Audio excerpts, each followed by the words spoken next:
초록우 산어린이재단에 매달 소정의 금액을 후원하게 되었습니다. 이 모든 게 구독자, 시청자님 덕분입니다. 구독과 좋아요 감사합니다.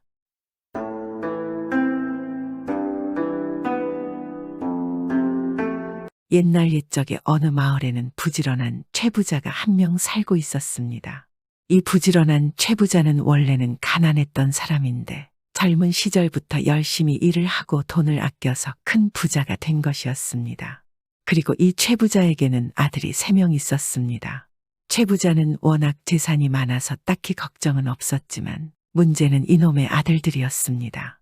최부자는 하루 이틀 멀다 하고 머슴들에게 이런 소리를 들었습니다. 그러면 최부자는 한숨을 쉬며 말했습니다. 아니, 첫째가 또 노름으로 재산을 말아먹었다고. 뭐라고 둘째가 며칠째 술만 퍼먹고 놀러 다닌다고. 셋째는 3일째 잠만 잔다고. 아유, 저 게으른 놈. 최부자의 세 아들들 중에 멀쩡한 아들이 한 명도 없었습니다.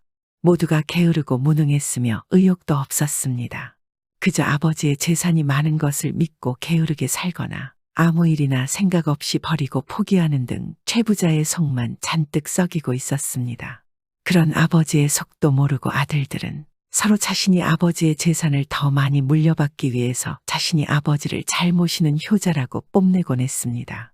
어찌나 할 일들이 없었는지 하루는 세 아들이 모여 앉아서 누가 더 아버지를 잘 모시는지 논쟁을 벌이고 있었습니다. 첫째 아들이 말했습니다. 이봐, 동생들 아버지를 가장 잘 모시는 사람이 바로 나야. 그러니까 아버지께서는 나에게 가장 많은 재산을 물려주셔야 해. 왜냐하면 나는 아버지를 위해서는 무슨 일이든 할 수 있거든. 알겠지? 그러니까 내 재산에 눈독 들이지 말거라. 첫째의 말에 둘째가 나섰습니다. 아니 형님, 저야말로 아버지를 위해서 무엇이든 할 수 있습니다. 제가 형님보다 더 잘할 자신이 있다고요. 그러니까 당연히 제가 가장 많이 가져야 해요. 제 재산에 눈독 들이지 마십시오. 그러자 셋째도 나섰습니다. 형님들 그런 소리 마십시오. 제가 형님들보다 더욱 잘할 것입니다. 무엇이든지요. 그러니까 제가 제일 많이 가져야지요. 그리고 제가 형님들보다 더 오래 살 것이니까 제가 더 많이 받아야 합니다. 뭐라고 야막내야. 너는 순서라는 것을 모르는 것이냐? 아니, 형님 말씀이 너무 심한 거 아니십니까? 뭐라고 막내, 너 아주 우냐우냐 했더니 버르장머리가 없어졌구나. 형님들 우리가 나이 차이가 나봐야 한두 살 차이밖에 더 납니까? 거 너무들 하시네. 최부자는 열심히 일을 하고 집으로 돌아오다가 담장 너머로 자신의 아들들이 자기가 효자라며 싸우는 소리를 듣고 구경 중이었습니다. 저것들 저거 서로 자기가 효자라고 싸우는 꼴하고는 내 아들들이 비록 게으르고 무능하고 생각도 없긴 하지만 나에 대한 효성만큼은 참으로 뛰어나구나. 그래, 모든 것이 다 뛰어날 수는 없지. 아이, 근데 그래도 좀 걱정이긴 하구나. 저리 나를 생각하는 마음에 반해 반만큼이라도 열심히 일을 하거나 서책을 잃으면 참 좋을 것을. 안타깝구나. 그런데 그런 최부자에게 의문이 드는 한 가지가 있었습니다. 저토록 효성이 지극한 자신의 아들들을 두고 어째서 마을 사람들은 이웃에 사는 농부의 세 아들이 마을 제일의 효자라고 하는 것인가. 그것이 참 의문이었습니다. 어째서일까? 어째서 저 이웃 농부 아들들의 효성이 내 아들들보다 뛰어나다고들 하는 것이지. 알 수가 없구나. 부자는 한참 생각을 하다가 답을 내리지 못하고 그만 집으로 들어가려는데 멀찌감치서 이웃 사는 농부가 일을 마치고 돌아오는 것이 보였습니다. 최부자가 농부를 빤히 바라보고 있으니 농부가 먼저 인사를 건넸습니다. 아이고, 나으리 왜 여기 나와 계십니까? 아니, 자네 이제 오는가? 그냥 뭐 잠깐 이런저런 생각을 하고 있었지. 나으리 마침 오는 길에 맛있는 찬거리들을 샀는데 오늘 저녁 저희 집에 와서 함께 드시죠. 그래, 그거 좋지. 최부자는 마침 이 농부의 아들들이 도대체 왜 자신의 아들들보다 효자라고 소문이 났는지 궁금하던 차에 그 집에 가서 그의 아들을 볼 수 있어 잘 됐다고 생각했습니다. 그래, 가서 저 농부 아들들이 효자라고 소문난 이유를 한번 알아보자. 그리하여 최부자는 농부를 따라서 농부의 집으로 따라 들어갔습니다. 나으리 잠깐만 기다리세요.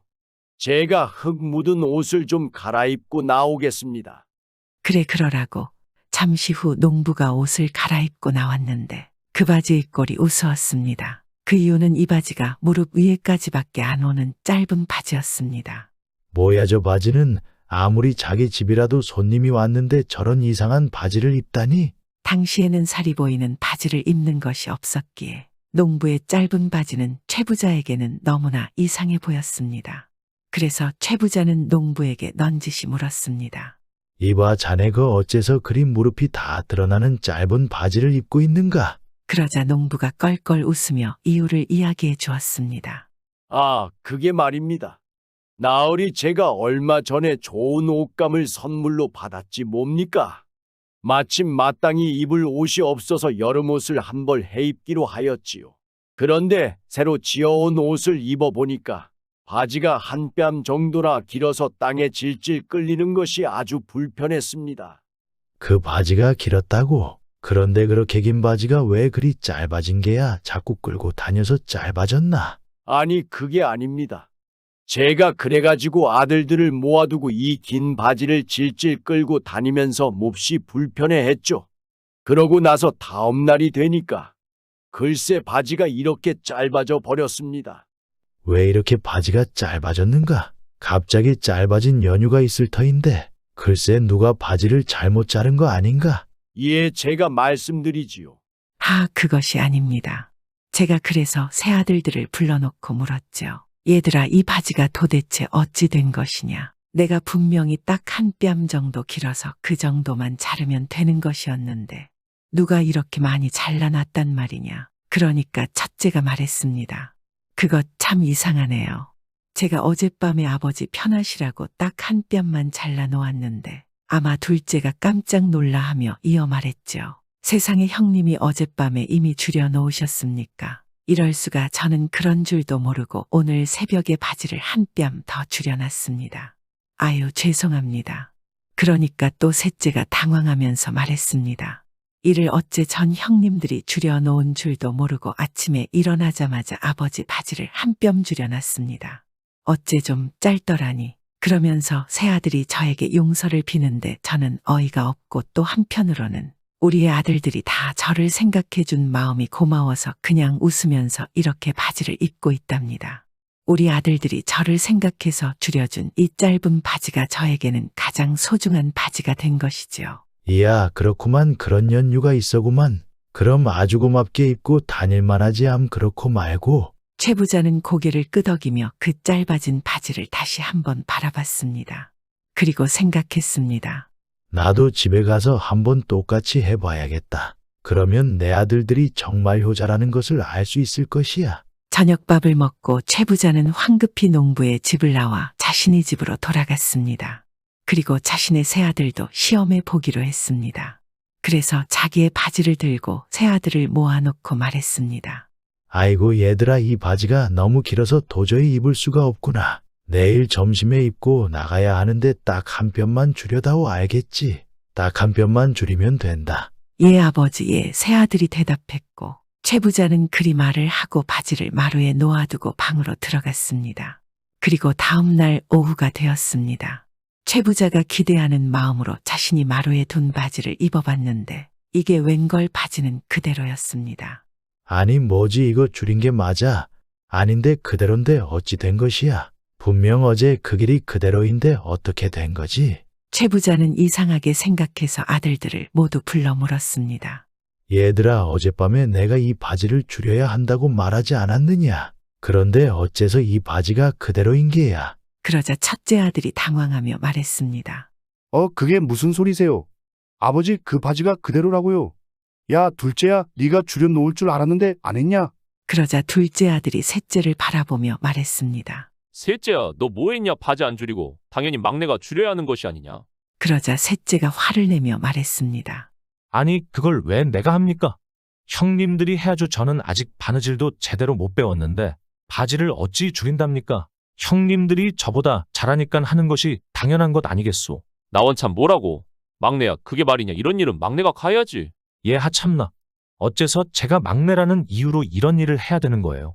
따지고 보면 제가 막내인 건 맞지만 왜 이걸 제가 합니까? 집안에 내 위에 형들이 2명이나 있는데 참 어이가 없네요. 새 아들들은 그렇게 또 한참을 싸우기 시작했습니다.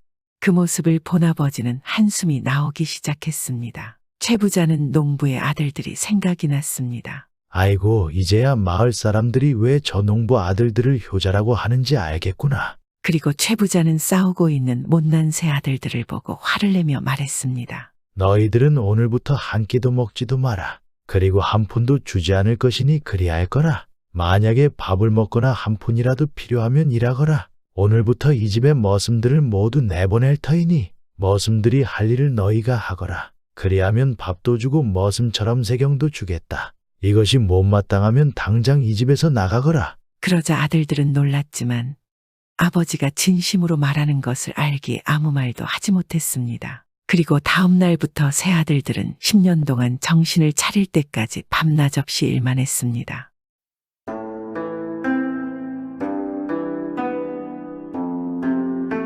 옛날 옛적 어느 마을에 심성이 아주 고든 박선비가 살고 있었습니다. 박선비에게는 슬아의 칠복이와 석삼이 두 아들이 있었습니다. 두 아들 모두 뛰어난 수재였으며 좋은 집안의 훌륭한 여인들과 혼인도 하였습니다. 첫째 아들 칠복이는 명성이 높은 가문의 여식과 혼인을 하였습니다. 박선비는 첫째 며느리 꽃분이를 맞을 때 상객으로서 사돈댁에 갔었는데 이 사돈댁 집안 사람들은 박선비에게 미천한 가문이라면서 온갖 홀대를 하였습니다. 당시 첫째 며느리 꽃분이의 가문은 5대에 걸쳐 관직에 오른 사람들이 있을 정도로 명성이 높은 가문이었기 때문이었습니다. 이 가문 사람들은 박선비의 가문을 몹시 못마땅하게 생각했습니다. 오죽하면 혼례식이 끝나고 박선비가 집으로 돌아가자마자 며느리 꽃분이의 일가 친척들이 몰려와서 박선비가 앉았던 대청마루를 물로 씻어내고 대패로 밀어버리며 말했습니다. 우리 가문의 여인은 아주 대단한 명문가에라도 시집을 보낼 수 있는데 왜 하필이면 하찮은 집안에 시집을 보낸단 말이오. 그런 사람이 이 집안에 앉아 있었다는 것만으로도 우리 가문의 이름에 먹칠을 한 셈이오. 그리고 이 이야기는 결국 박선비와 박선비 가문 사람들에게도 들어가게 되었습니다. 그러자 박선비의 가문 사람들이 어찌 이런 지옥을 그냥 넘어간단 말이오. 당장 가서 따집시다. 더 이상 두고 볼 수는 없는 거 아닙니까? 우리 집안이 어떤 가문인데 하며 들고 일어났습니다. 그러자 박선비는 고개를 저으며 말했습니다. 다들 잘 들으시오. 사돈댁에서 무슨 일이 있었든지 우리가 관여할 바 아닙니다. 가문의 명예는 문중에서 떠든다고 높아지는 것도 남들이 헐뜯는다고 낮아지는 것도 아닙니다.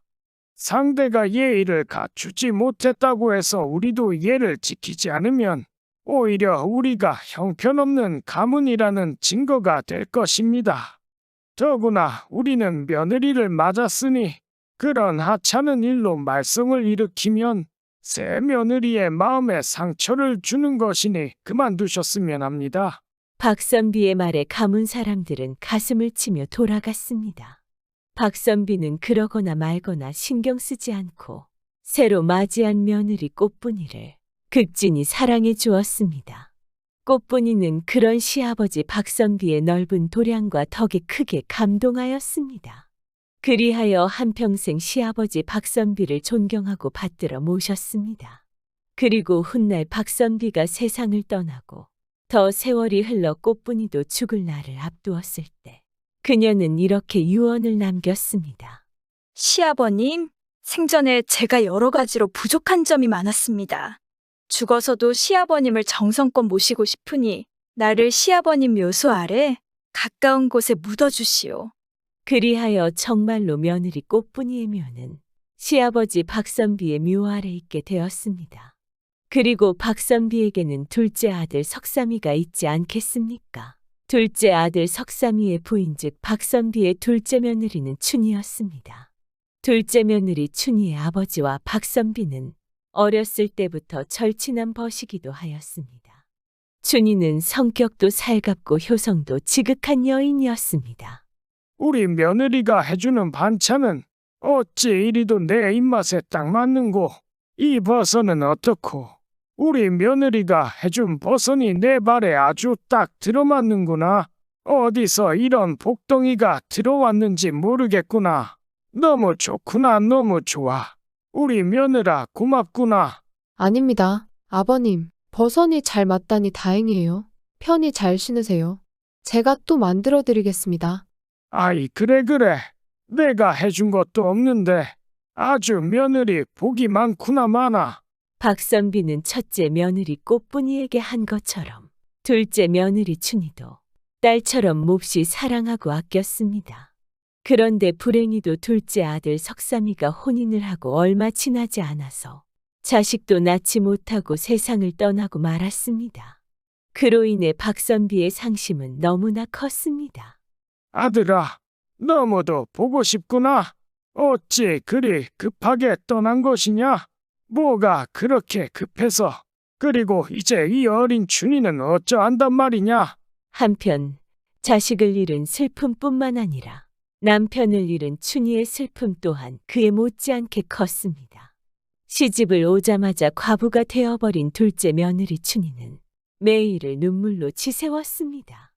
박선비는 그런 춘희를 무척 안타까워하였습니다. 박선비는 춘희가 슬픔에 빠질 것이 너무나 걱정되었습니다.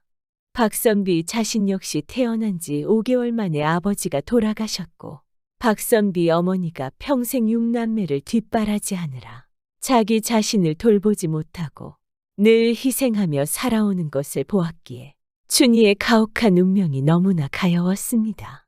그런데 그러던 어느 날이었습니다. 박선비가 마당에 나와 있는데 하인들이 수군대는 것이었습니다.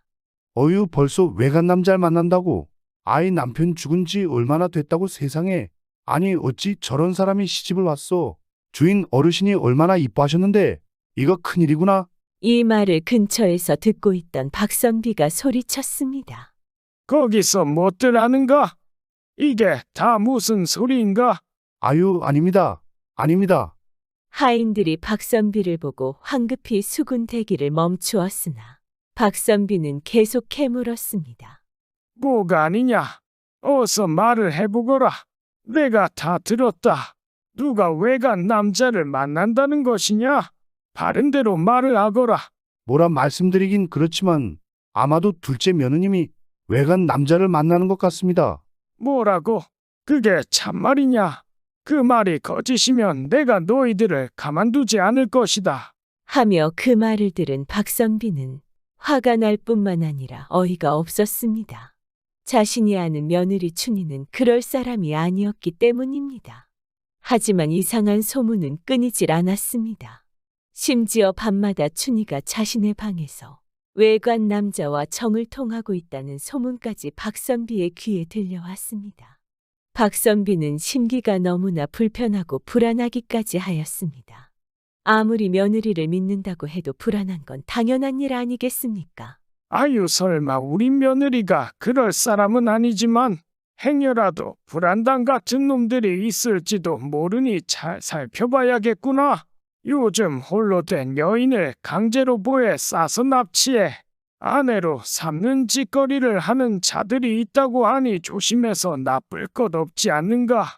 박선비는 그때부터 무슨 일이 생기면 어쩌나 하는 생각에 한밤중이 되면 자던 중에도 벌떡벌떡 일어나서 집안을 눈에 불을 켜고 돌아다니곤 하였습니다.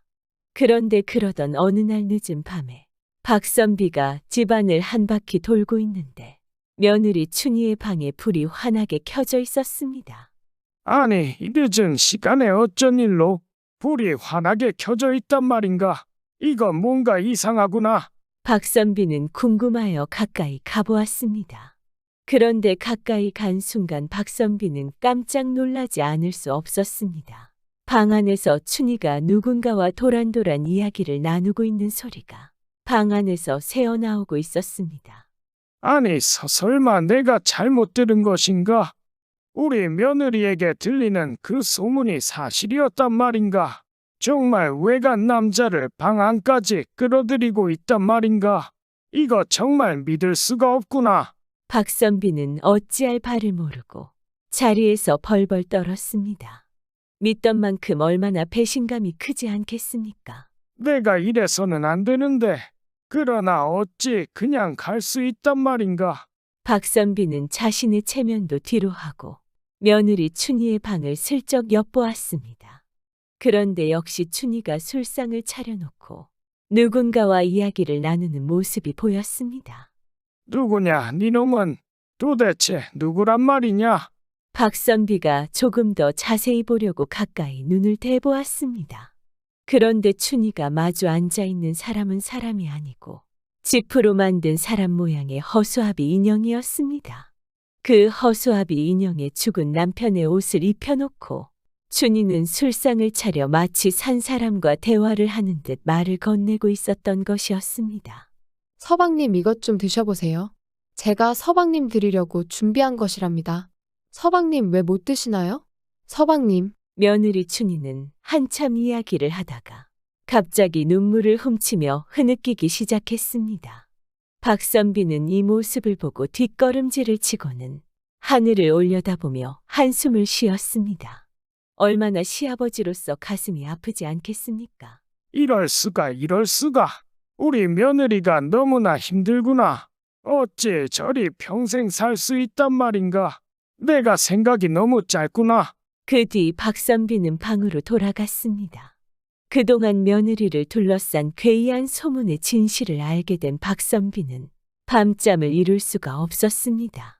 며느리 춘희가 너무나 딱하고 안쓰러웠기 때문입니다. 윤리며 도덕이며 사람을 이토록 힘들게 하는 것이 무슨 소용이 있단 말인가? 그것들도 결국 사람을 위하여 만들어진 것인데 저 착하고 가여운 아이를 평생 힘들게 하는 것이 어찌 사람을 위하는 길이란 말인가? 이것은 아니 된다. 아니 돼. 박선비는 그날 밤 고민을 하며 밤새 큰 결심을 하였습니다. 다음 날 박선비는 일어나자마자 몇몇 사람들을 불러 이리 해라 저리 해라 이야기를 하고 보내고는 그 다음에는 며느리 춘희를 불렀습니다. 부르셨습니까, 아버님? 그래, 며느라. 시장에 나가서 종이와 먹을 좀 사오겠느냐? 마침 종이와 먹이 떨어졌구나. 예, 그리하겠습니다, 아버님. 박선비의 심부름에 춘희는 흔쾌히 그러겠다 하고 집을 나섰습니다.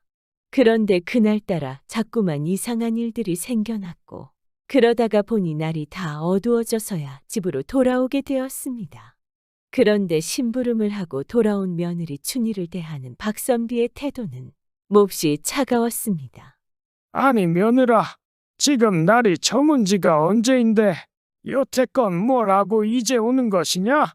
네, 아버님. 그것이 심부름을 하고 자꾸 집에 오는 길에 이상한 일들이 생겨서요. 그것을 변명이라고 하는 것이냐?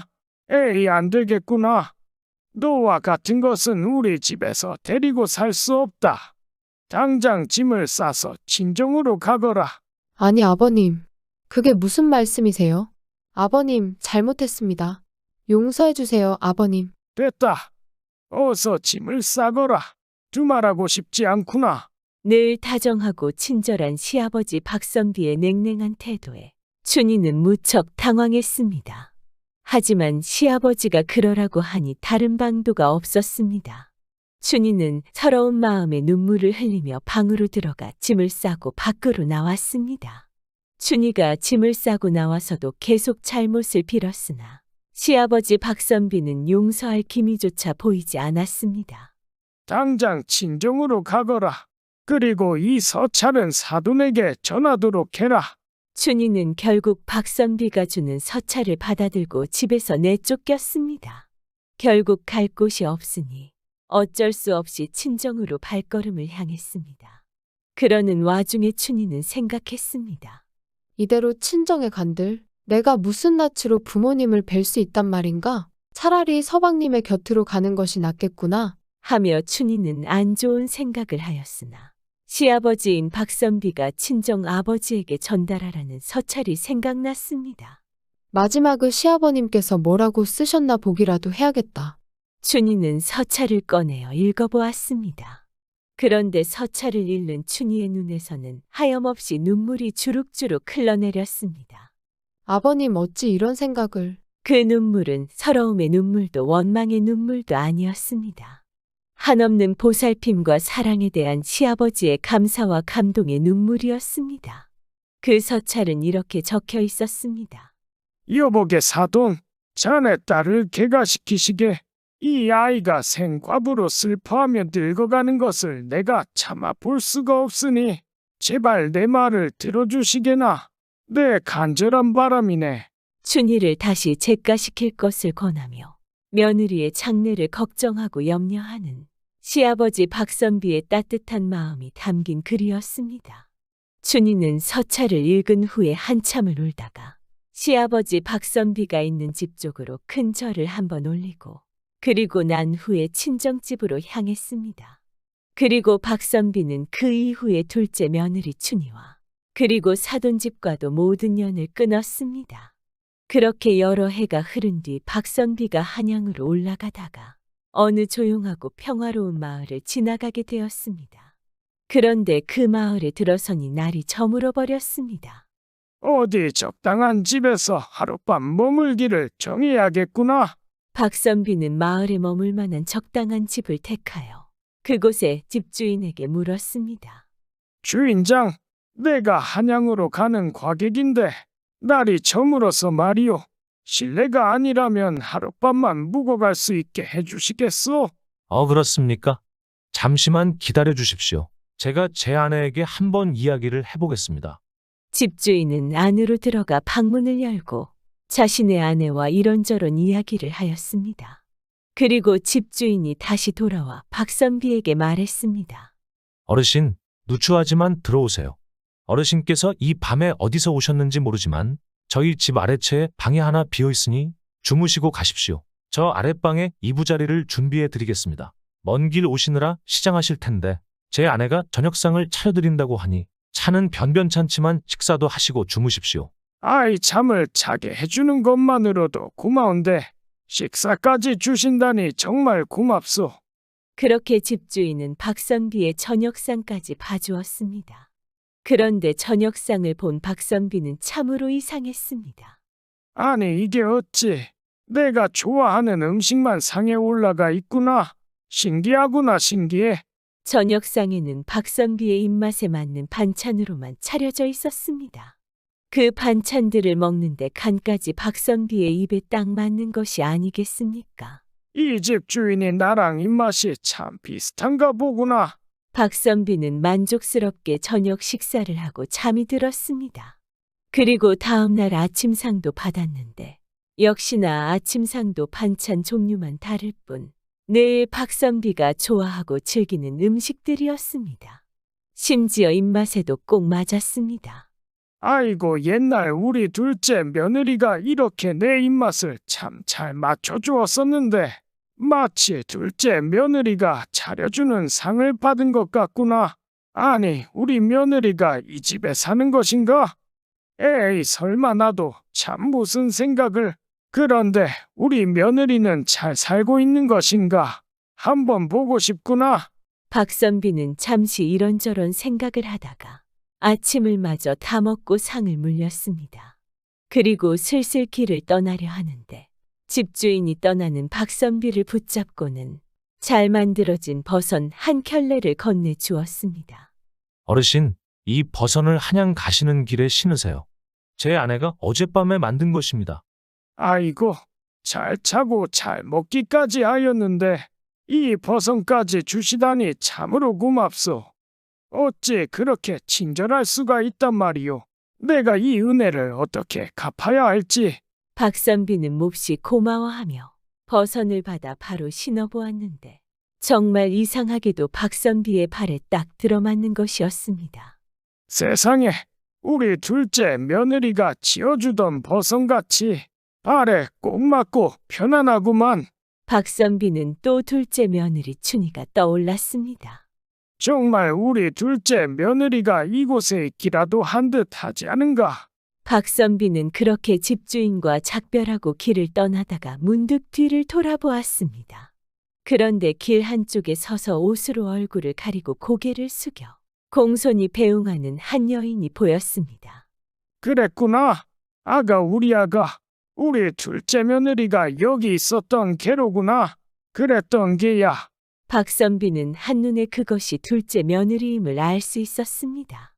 자신이 묵었던 집에 자신에게 밥상을 차려주고 버선까지 선물로 준 것이 바로 둘째 며느리 춘이었던 것이었습니다. 박선비는 자리에 돌처럼 멈춰서서 고개를 끄덕끄덕하며 며느리를 한참이나 바라보았습니다. 그래, 우리 며느라. 그 집주인 성품을 보아하니 우리 며느리가 고생은 하지 않고 잘 살아가겠구나. 다행이다. 평생 싸우지 말고 잘 살거라. 그것만이 내 바람이니라. 박선비는 며느리에게 가보고 싶은 마음이 간절했습니다. 하지만 그녀가 잿가에서 잘 살고 있다는 것을 알게 된 것만으로도 감사하다고 생각하고는 그대로 뒤로 돌아 길을 떠났습니다. 며느리 춘희는 그런 시아버지 박선비 뒷모습을 오래오래 지켜보며 눈물을 흘렸습니다. 그리고 춘희는 항상 시아버지를 생각하며 지금의 남편과 함께 즐겁게 잘 살았습니다.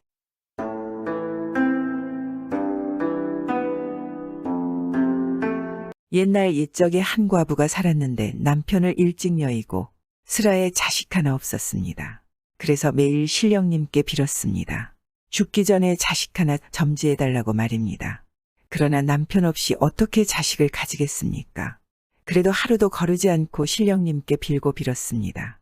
하루는 이 과부가 산에 나무를 캐러 갔습니다. 나무를 캐러 가보니 더덕이 큼지막한 게 있기에 뽑았습니다. 그런데 아무리 뽑아도 안 뽑히는 것입니다. 그러자 과부가 더덕을 보고 말하는 것입니다. 더덕아, 나하고 살자. 여기 있는 것보다 우리 집에 가는 게 좋지 않겠니? 하니까 쑥 뽑히는 것입니다. 갑자기 쑥 뽑히니까 뒤로 자빠져서 대굴대굴 굴렀습니다. 더덕하고 사람하고 같이 대굴대굴 굴러서 집에까지 왔습니다. 그날부터 배가 불러오더니 10달을 채워 아들을 낳았습니다. 낳자마자 아기가 그날로 슬그머니 일어나 앉는 것입니다. 그러더니 37일 지나니까 걷고 100일 지나니까 뛰고 첫 돌이 지나니까 산에 가서 나무를 해오는 것입니다. 산더미만 한 걸 한 짐씩 해오는 것입니다. 나이 67살 돼서 글방이를 보냈더니 하루만 가고 다시 안 가는 것입니다. 왜 안 가느냐고 어머니가 묻지 않겠습니까? 글방 아이들이 애비 없는 후레자식이라고 놀려서 못 가겠습니다. 그러거든 말입니다. 그러면서 물어보는 것입니다. 우리 아버지는 어디에 있습니까? 왜 제가 한 번도 보지 못한 것입니까? 우리를 버리고 딴 살림을 차린 것입니까? 어머니는 할 말이 없지 않겠습니까? 자신도 모르는 아이의 아버지를 어떻게 말할 수 있겠습니까? 그래서 이리저리 궁리하다가 내 아버지는 강원도에 콩 팔러 갔다. 돈 많이 벌면 온다고 했으니깐 기다리면 올 것이야. 하니까 그날로 집을 나가서 3달 열흘 뒤에 들어오는 것입니다. 들어와서 또 물어보는 것입니다. 온 강원도를 다 뒤져도 없습니다. 우리 아버지는 정말로 어디에 있습니까? 또 할 말이 없지 않겠습니까? 아비 없는 자식이라고 말입니다. 내 아버지는 철에 공부하러 갔다. 과거에 급제하면 우리를 찾아올 것이야. 하니까 그날로 집을 나가서 또 3달 열흘 뒤에 들어오는 것입니다. 들어와서 또 물어보지 않겠습니까?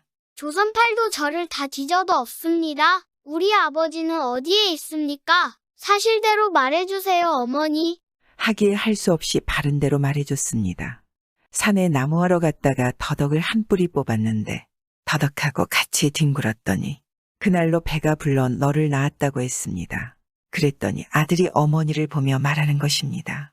어머님 그러면 내 이름은 더덕이라 하겠습니다. 어머니도 그렇게 불러주세요. 해서 아들의 이름이 더덕이가 되었습니다. 더덕이 나이 18살 먹으니까 밤만 되면 집을 나가는 것입니다.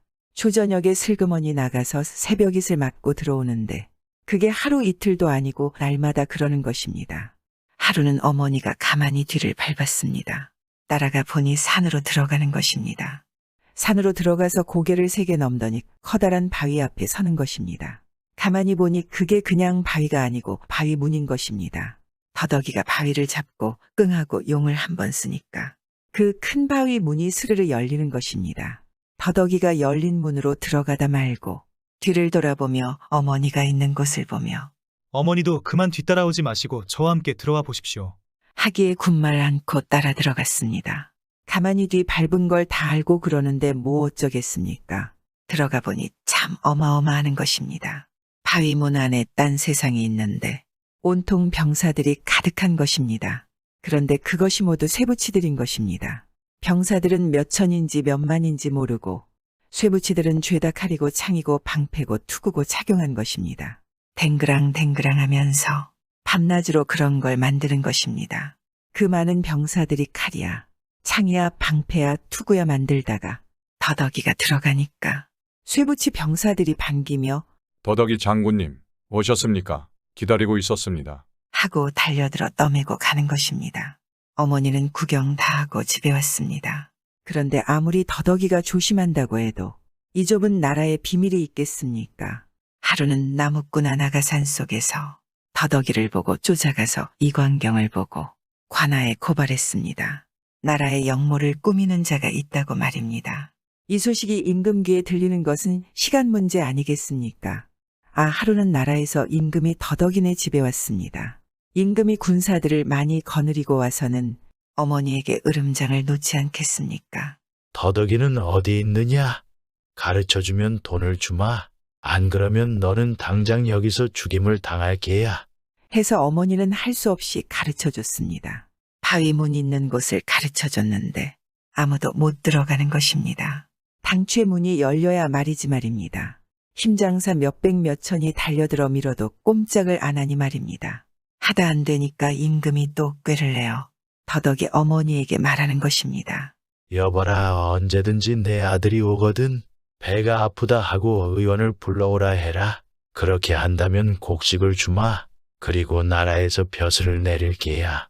어머니는 임금이 더덕이를 죽인다고 생각이나 했겠습니까? 그저 아들의 재능에 상을 준다고 생각했습니다. 그래서 더덕이가 집에 올 때까지 기다리고 있었습니다. 아니나 다를까 며칠 뒤에 더덕이가 왔습니다.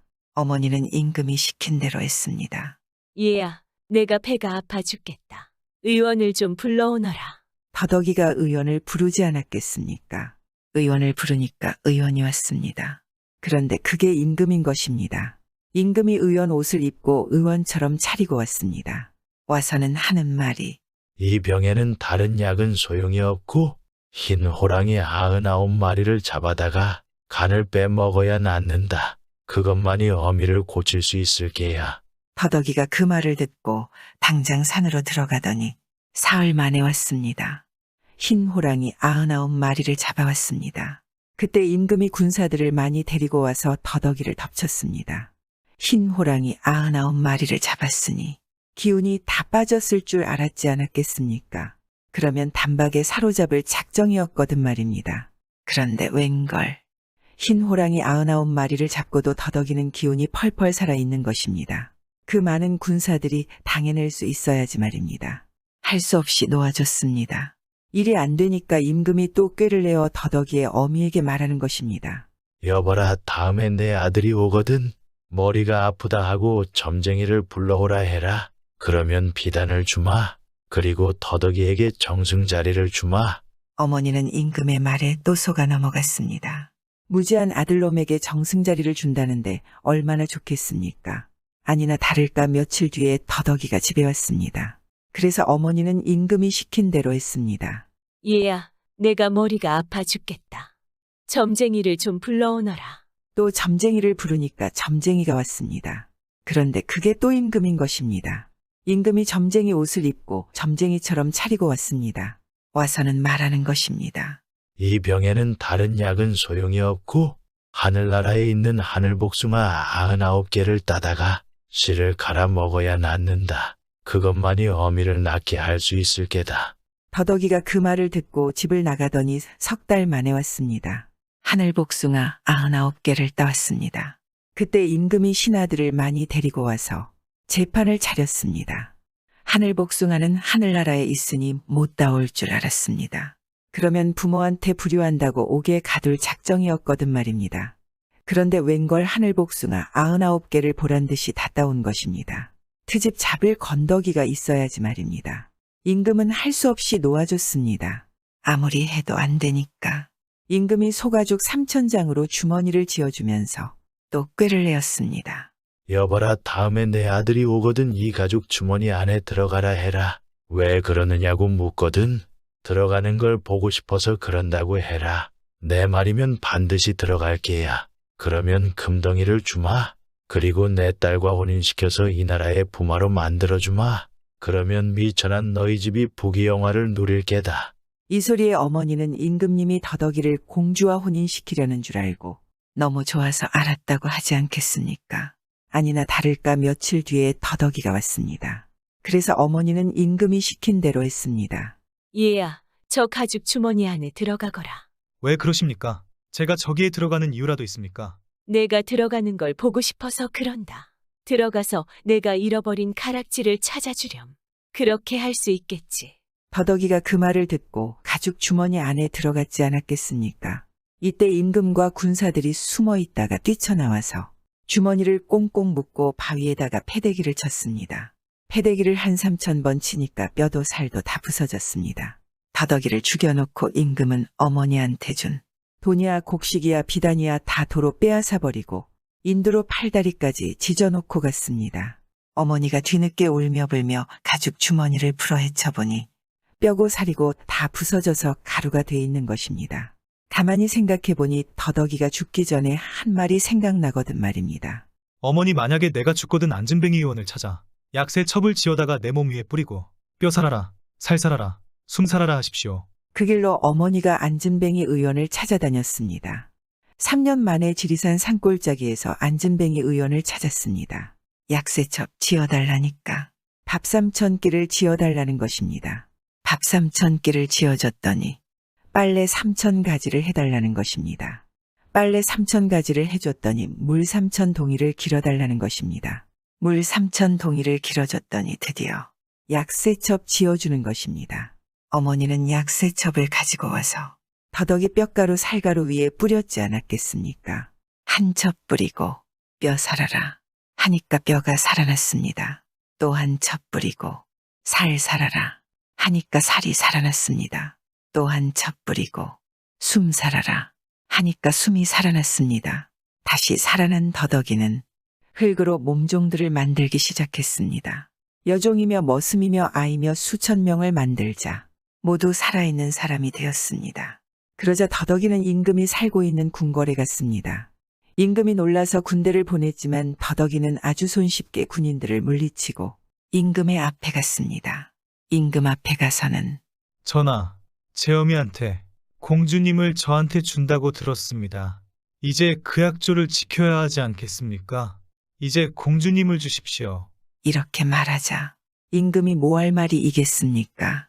차라리 잘 되었다고 생각하지 않겠습니까? 더덕이를 해치지 못한다면 사위가 되는 게 더 좋다고 생각했습니다. 그래서 임금이 가장 아끼는 막내딸을 내주었습니다. 더덕이는 공주를 데리고 바위문으로 들어갔습니다. 더덕이가 만든 몸종들은 공주를 반갑게 맞이하며 그곳에서 아주 행복하게 살았습니다. 지금도 바위 뒤의 세상에는 더덕이의 나라가 있다는 이야기가 전해집니다. 조금은 황당한 옛날 이야기지만 재미있게 들어주시면 감사하겠습니다. 그런데 궁금합니다. 정말 더덕이의 나라가 있을까요?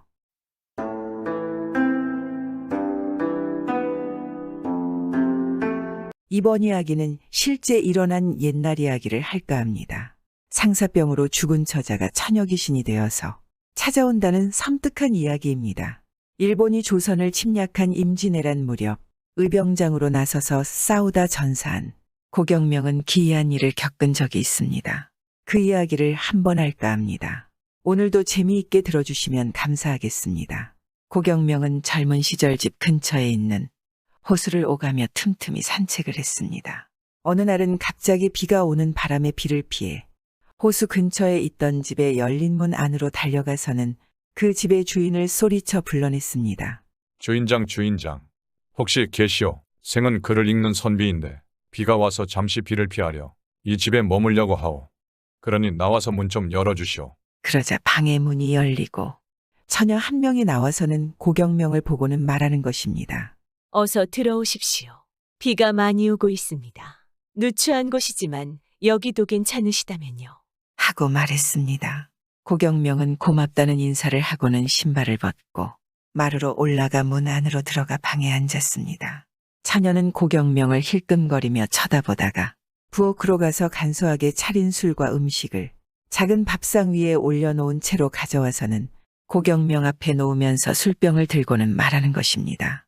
부족하지만 정성껏 차렸으니 어서 드십시오. 제가 술 한잔 올리겠습니다. 하고 권유했습니다. 이에 고경명이 놀라며 말하는 것입니다. 아닙니다. 제가 잠깐 비를 피하러 들어온 것인데 이런 대접을 바라는 것이 아닙니다. 엄격한 유학자였던 고경명은 낯선 집에 비를 피해 잠시 들른 것도 과분한 일인데 처녀가 주는 술과 음식까지 받아먹는 것은 예의에 어긋나는 일이라고 여겨 권유를 거절하고는 곧바로 그 집을 떠났습니다. 집을 나서는 고경명의 뒷모습을 처녀는 원망스러운 눈초리로 쳐다볼 뿐이었습니다. 그로부터 한 달이 지나고 나서 노인 한 명이 고경명의 집 문 밖에 와서는 그를 만나고 싶다고 했습니다. 노인은 고경명을 보고는 이렇게 말했습니다. 소인태는 딸이 하나 있는데 지난번 나리께서 우리 집에 오신 이후로 그 아이가 나리를 사모한 나머지 병에 걸려 자리에 누워 있습니다. 그러고는 나리가 아니면 아무한테도 시집을 가지 않겠다. 만약 나리가 받아주시지 않는다면 차라리 죽어버리겠다고 하면서 고집을 부리고 있습지요. 그래서 감히 부탁하건대 나리께서 제 딸을 아내로 맞아들여서 목숨을 구해주셨으면 합니다. 제발 어떻게 안 되겠습니까? 들어보니 참 딱하게 되었군요. 하지만 한 번 본 처자와 어찌 혼인을 한단 말이오. 그리고 나님이 정혼할 처자가 있습니다. 없던 일로 하시고 그만 가보시오. 고경명은 노인의 청을 거절하고 손을 내저으며 노인더러 돌아가라고 했습니다.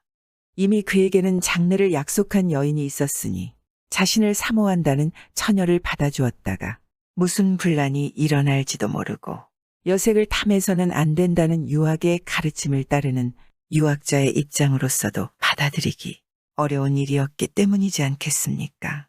고경명이 거절하자 노인은 문을 나서서 슬프게 울며 떠나갔는데 2번 다시 소식이 없었습니다. 그 일이 있고 난 뒤로 고경명은 관직 생활이 힘들어져 위로 올라가지 못하고 계속 낮은 벼슬에 머무르는 판국이었습니다. 어느 날 우연히 호수를 지나다 큰 소나기가 쏟아져서 근처에 있는 집으로 비를 피해 들어갔는데 그곳은 고경명이 젊었을 때 처녀를 만난 집인 것입니다. 그런데 뜰에는 잡초가 무성하고 집 안에는 아무런 소리가 없어 조용한 게 기분이 나쁠 지경이었습니다. 고경명이 그 집의 음침한 분위기가 싫어서 그냥 나가려고 하자 갑자기 큰 구렁이 한 마리가 역겨운 냄새를 풍기며 마루 밑으로부터 나타나는 것입니다. 순식간에 고경명한테로 다가와서는 그의 몸을 칭칭 휘감고는 성난 눈초리로 노려보는 것입니다. 비록 말은 통하지 않았으나 고경명은 필시 그 구렁이가 옛날 자신이 거부한 처녀의 원혼이 죽어서 다시 태어난 것이라고 믿고는 곧 사과하며 내가 너의 부탁을 거절해서 너를 죽게 했구나. 지금 와서 생각해보니 내가 너무 몰인정했구나. 내가 나를 해치고 싶다면 그렇게 해도 좋다. 내가 너를 해했으니 나도 죽어도 마땅하다. 망설이지 말고 날 죽여라. 라고 말했습니다. 그러자 구렁이는 한참 동안 고경명을 노려보다가 고개를 떨구고 눈물을 흘리더니 곧 고경명을 감싼 몸을 풀고는 마루 밑으로 들어갔습니다. 구렁이가 사라지자 고경명은 얼른 그 집을 나와 집으로 돌아왔습니다. 그날 밤 그의 꿈에 죽은 처녀가 나타나서 소녀가 나중에 구렁이로 다시 나타난다면 죽을 징조인 줄 아십시오. 하고 말하고는 사라져버렸습니다. 이런 일이 있은 지 한참 후인 1592년 7월 9일 임진왜란이 일어났습니다. 전란이 일어나자 모두 난리가 나지 않았겠습니까? 이때 임금님도 궁궐을 버리고 도망가는 것입니다. 또한 용맹한 장군들도 계속해서 패했습니다. 이때 고경명의 나이가 60이었을 때입니다. 고경명은 아들 고인우를 불러 말하는 것입니다. 지금 이 나라에 외놈들이 쳐들어와서 수많은 백성들이 죽어가고 있다. 또한 임금은 백성을 버리고 궁궐을 버리고 도망을 갔다. 그런데 우리들은 아무것도 손을 쓰지 않고 있으니 우리가 그를 배우는 유학자란 말이냐? 이에 아들인 고인우가 아버지를 보며 말하는 것입니다. 아버지의 뜻은 잘 알고 있지만 아버지 연세가 한갑입니다. 그리고 우리에게는 아무것도 없습니다. 싸울 병사도 없고 무기도 없습니다. 그놈들은 조총을 들고 덤비는데 우리가 어찌 싸울 수 있겠습니까? 라고 말하는 것입니다. 이에 고경명은 화를 내며 말하는 것입니다. 전쟁은 병사와 무기로 하는 것이 아니다. 이 나라를 지키겠다는 마음이면 외놈들을 물리칠 수 있다. 나라가 없으면 우리도 없는 것이다. 당장 마을에 방을 붙이고 백성들을 모아라. 우리와 함께 싸울 백성들이 아주 많을 게다. 예, 아버지 뜻대로 제가 싸울 수 있는 백성들을 모으겠습니다. 아들은 백성들을 모으기 시작했습니다. 드디어 의병이 만들어진 것입니다. 양반 상민 없이 수많은 의병들이 모이기 시작한 것입니다. 고경명은 백성들에게 의병장으로 추대되었습니다. 그리고 외놈들의 군대에 맞서 싸울 준비를 했습니다. 고경명은 아들인 고인호와 함께 금산에서 일본군과 싸우기 위해 기다리고 있었습니다. 그런데 의병들이 놀라서 시끄러운 소리를 내는 것입니다. 곧 전투를 해야 하는데 소란이 난 것입니다. 곧 외놈의 군대가 오고 있는데 말입니다. 그래서 고경명은 서둘러 의병이 있는 곳으로 가보지 않겠습니까? 무슨 일이냐? 왜 이리 소란을 피는 것이냐? 곧 외놈들이 오고 있는데. 하고 말하며 달려가 보니 그때 본 구렁이가 나타나서는 의병들의 뒤에 누워 있는 것입니다. 그 모습을 본 고경명은 놀라지 않겠습니까? 드디어 내가 죽을 날이 왔구나. 구렁이를 다시 본다면 내가 죽는 날이라고 하였거늘. 라고 깨닫고는 다음 날인 10일까지 일본군에 맞서 힘을 다해 싸우다 아들 고인호와 함께 전사했습니다. 선조는 왕명으로 순국한 고경명에게 정의품 예조판서 겸양관 대제학으로 추중했습니다. 자신의 사랑을 받아주지 않은 남자를 저주하여 전쟁터에서 죽게 한 이야기입니다. 처녀의 사랑도 안타깝고 의병을 일으켜 나라를 구하려다 죽은 고경명의 죽음도 안타깝지 않을까요? 둘 다 저 세상에서 만나 현실에서 이루지 못한 사랑을 다시 하면 좋겠습니다. 구독은 공짜입니다.